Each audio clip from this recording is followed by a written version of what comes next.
کیونکہ میں نے پہلے عرض کر دیا بدیہی.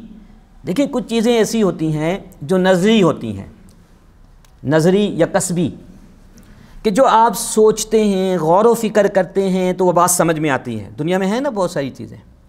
کچھ چیزیں ایسی ہیں جو بتانے کی ضرورت نہیں. آپ کو بھوک لگتی ہے، کوئی بتاتا ہے آپ کو بھوک لگی ہوئی ہے؟ آپ کو پیاس لگتی ہے تو کوئی آ کر آپ کو بتاتا ہے کہ حضرت آپ کو پیاس لگی ہوئی ہے، آپ پانی پی لیجئے؟ کیونکہ یہ بدیہی چیزیں ہیں، بتائے بغیر ہمیں معلوم ہو جاتی ہیں.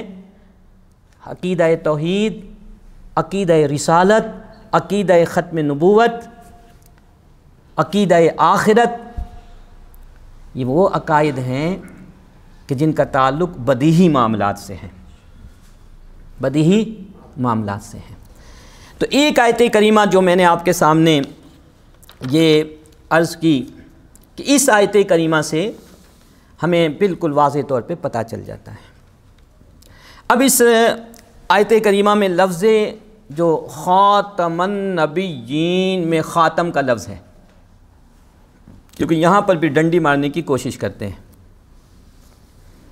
اور کہتے ہیں کہ اس کا مطلب یہ ہے مہر لگانے والا، یا اس کے معنی انگوٹھی کے.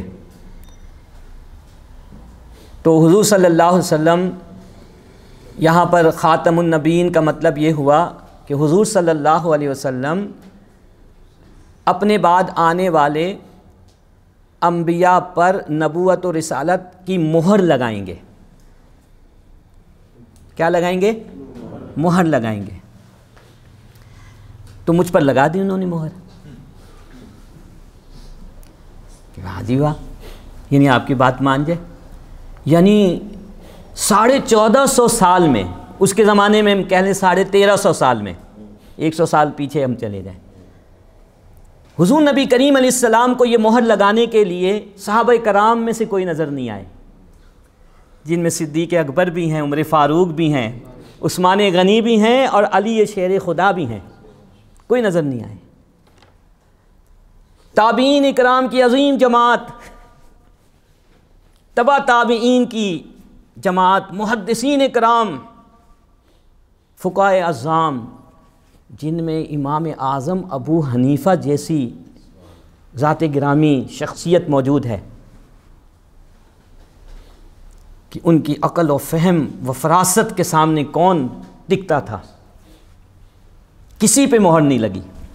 یعنی 1350 سال تک اس کے زمانے میں بات کر رہا ہوں، کوئی اور ایسا بندہ آیا ہی نہیں دنیا میں کہ جس کے بارے میں کہا جا سکے کہ رسول اللہ صلی اللہ علیہ وسلم نے اس کو اتنا پایا اعمال کے اعتبار سے اچھا کہ اس پہ مہر لگا دی کہ معاذ اللہ یہ نبی رسول ہے. یعنی کہتے ہیں نا کہ عقل ہوتی تو خدا سے نہ لڑائی لیتے. اس نے لکھا ہے اپنی کتاب حقیقت الوحی صفحہ نمبر 97 میں کہ ایک وحی ہے جس کی مہر سے ایسی نبوت مل سکتی ہے. مطلب وہ کہتے ہیں نا کہ ہیر پھیر کر کے اپنے مقصد کو حاصل کرنے کی کوشش کرنا.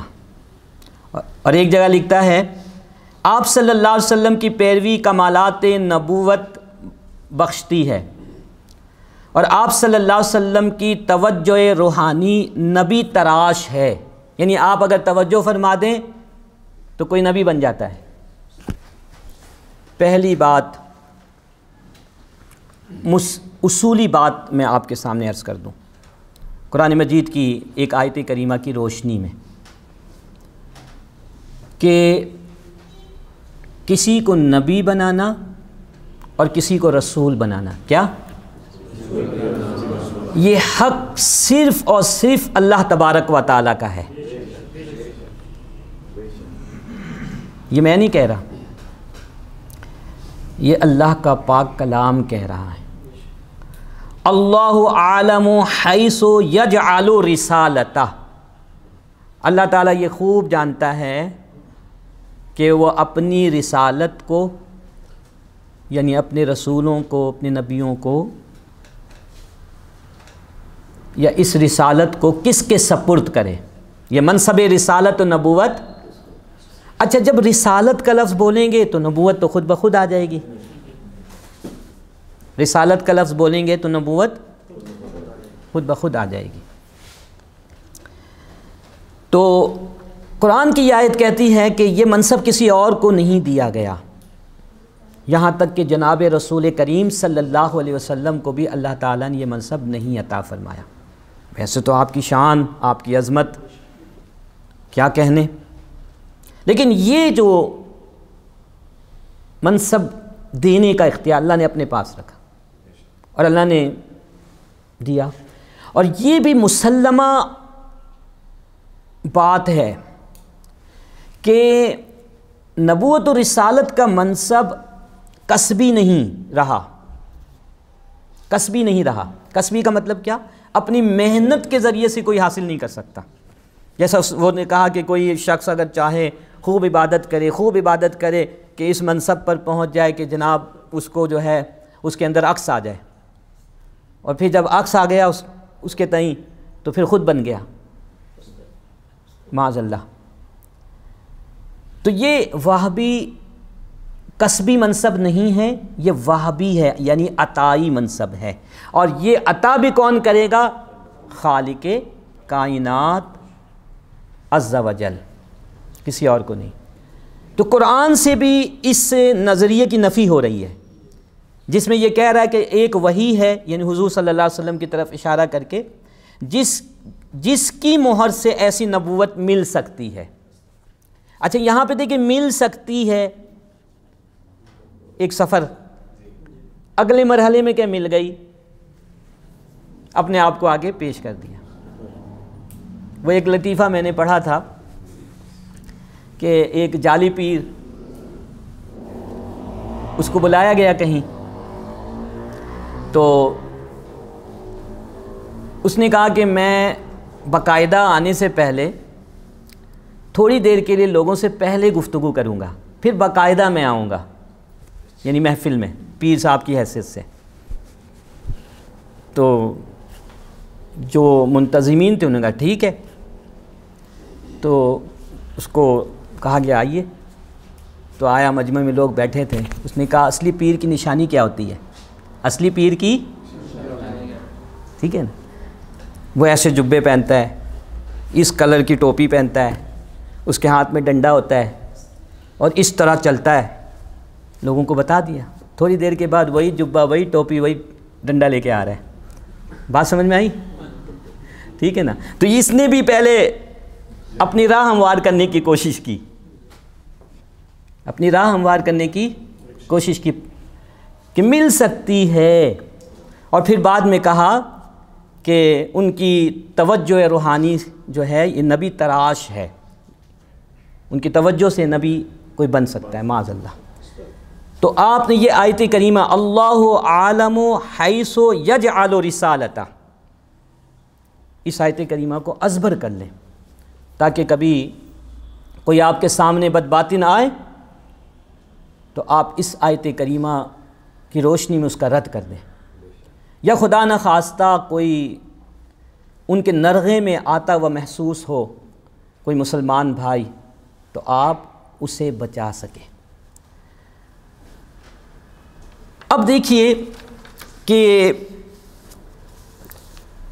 قرآن مجید فرقان حمید کی بہت ساری آیات، جیسے سورہ مائدہ کی آیت نمبر 3 جس پر آگے چل کر ابھی مزید گفتگو ہوگی، وہ اس آیت کریمہ کی تائید کرتی ہوئی نظر آ رہی ہے.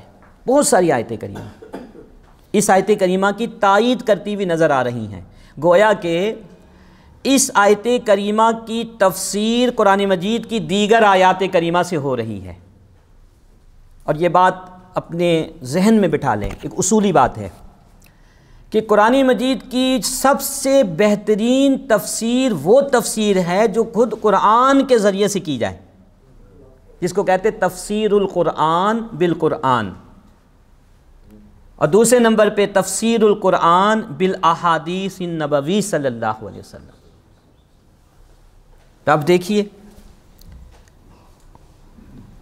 سورہ مائدہ آیت نمبر 3 میں اللہ نے کیا ارشاد فرمایا؟ الیوم اکملت لکم دینکم واتممت علیکم نعمتی ورضیت لکم الاسلام دینا۔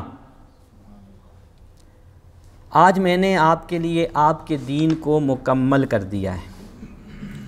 میں نے آپ کے لیے آپ کے دین کو وَأَتْمَمْتُ عَلَيْكُمْ نِعْمَتِي، اور میں نے اپنی ساری نعمتوں کو آپ پر تمام کر دیا، کمپلیشن۔ وَرَضِيتُ لَكُمُ الْإِسْلَامَ دِينًا، اور میں نے آپ کے لیے اسلام کو بطور دین پسند کر لیا ہے۔ اللہ نے اتنی بڑی بات، اتنی عظیم بات، کلیئر بات بیان فرما دی، اور تم آ کر اس طرح کی لنترانیاں کر رہے ہو۔ جب اتمام نعمت ہو چکی ہے اور دین کی تکمیل ہو چکی ہے اور دین کو اللہ نے منتخب کر لیا ہے، تو یہ قادیانیت، لاہوریت، مرزائیت، اس کی کیا حیثیت؟ اس کو ان کے منہ پر مارا جائے گا۔ اور دیکھیے دین اسلام جب آپ بولیں، کبھی بولیں تو صحیح محبت کے ساتھ، تو آپ کو ایک فرحت کا احساس ہوگا، آپ کے دل و دماغ میں ایک تازگی پیدا ہوگی۔ اور جب مرزائیت بولیں، قادیانیت بولیں، تو آپ کو کراہیت کا احساس ہوگا، ایسا لگے گا کہ آپ نے کسی گندگی کا نام لے لیا۔ آپ کے چہرے پہ بشاشت کی بجائے، انبساط کی بجائے، سرور کی بجائے عجیب کی کیفیت پیدا ہوگی۔ اب دیکھیں کہ اللہ تعالیٰ نے اس آیت کریمہ میں فرمایا کہ میں نے آج کے دن آپ کے لیے آپ کے دین کو مکمل کر دیا، جو اس بات کی طرف واضح اشارہ ہے کہ اب کوئی نیا دین نہیں آئے گا، کوئی نیا دین نہیں آئے گا تو کوئی نیا نبی اور رسول بھی نہیں آئے گا۔ اور روایتوں میں آتا ہے کہ بعض کے نزدیک تو یہ قرآن مجید کی آخری آیت ہے، اس کے بعد کوئی آیت کریمہ نازل نہیں ہوئی، اور تقریباً 81 دن کے بعد، آفٹر 81 ڈیز، رسول اللہ صلی اللہ علیہ وسلم دنیا سے پردہ فرما گئے۔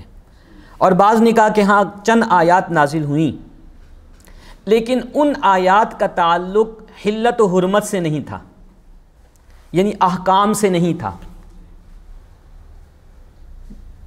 وَاتَّقُوا يَوْمًا تُرْجَعُونَ فِيهِ، یہ سورہ البقرہ کی آیت ہے، کہا جاتا ہے کہ یہ آخری آیت ہے، لیکن اس میں کوئی حکم نہیں ہے اس طرح کا حلت و حرمت کے حوالے سے۔